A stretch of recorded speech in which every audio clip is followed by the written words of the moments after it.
Hi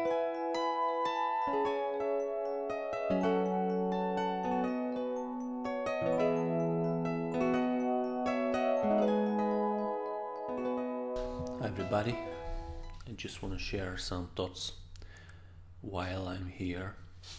So, so my Guruji Yogananda, Paramhansa Yogananda, he said once that chanting is half the battle.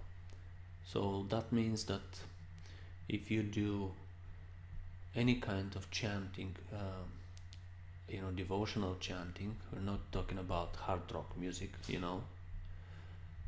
if you do devotional chanting before you pray or before you go to meditation or every day in your mind, or now our modern days, we are in the information age, Dwapara Yuga, so you can always have with you the iPhone and get some devotional music in it and listen during the day when you're on the bus stop, when you're driving, when you go to work. If you can, you put your headphones every day, listen to devotional chants. So devotional music is half the battle in enlightenment. And the big picture is that he said 25% is your effort, 25% is your guru's effort, and 50% is the grace of God. And the 25% of your effort, that's the whole big picture. But the picture of from your part, I hope you understand me here, the 25% from your part represent 100% of your effort. So it's your effort, all your effort, and then the God's grace and the help of the Guru. If you don't have these three options together, I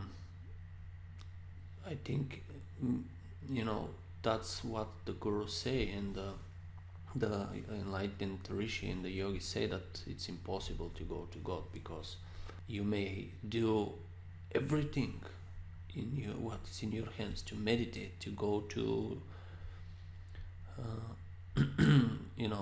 spiritual efforts, to go to do the 8 limbs of the Yoga Patanjali Yoga Sutras, to do everything right.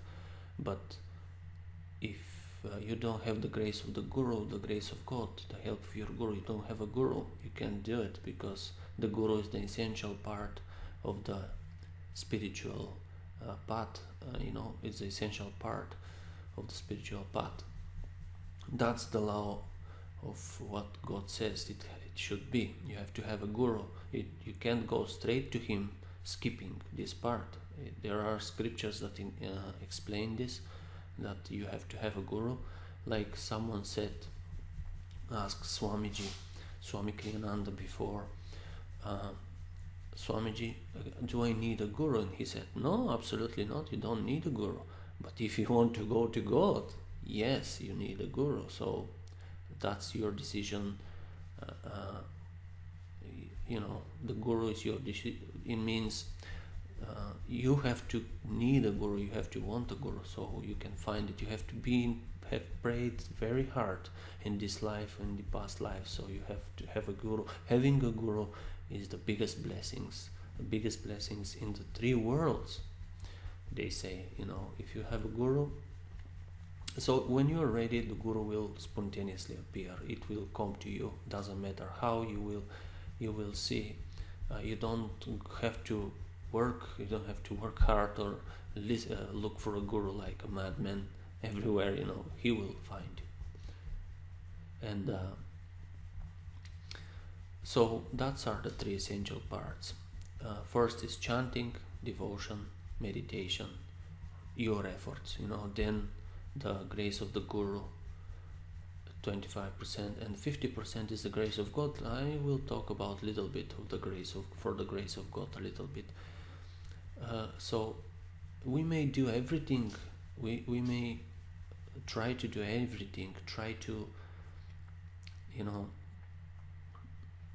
as hard as we can and everything, but the grace of God is finally what liberates us. If God doesn't want, if God sees us that we need a little bit more to stay here in this life, or to continue life in rebirth, in the wheel of lives and rebirths in the delusion, He will continue to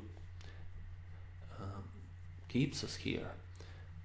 If He doesn't see that we are ready, finally is the grace of God. So you may have been meditating. I don't want to discourage you, but that's the real truth, and it's good truth. Finally, if you understand it how it is, God may leave somebody who is very spiritual here to continue, but He may reveal Himself to some drunkard. I don't say you go now and be a drunkard, but just to understand that finally is the grace of God. You don't know the drunkard what is the real situation, because he may be a drunkard, but he didn't see his past life, his actions, his devotion, his thoughts may be very different that it seems to be. So God is finally who have to decide, and you can't judge. If you start judging God, or start indulging in moods and saying God is this and God is that and God is not fair, and that's why He will keep you here. That's why you have to work more. So do your sadhana, do your meditation, do your Hong So, do your other techniques, have devotion to God. And you heard me say it many times, I'm gonna say it again. The yogis say, when the mind is calm, the light will spontaneously appear. So calm the mind, have devotion to God, and do your chores, do your duties, but always twice a day, at least 30 minutes in the morning, 30 minutes in the evening. You set aside a little bit for God. He loves you forever. Nobody loves you as He loves you. So you have to love Him back, otherwise it's not fair. Okay, that's why I wanted to share.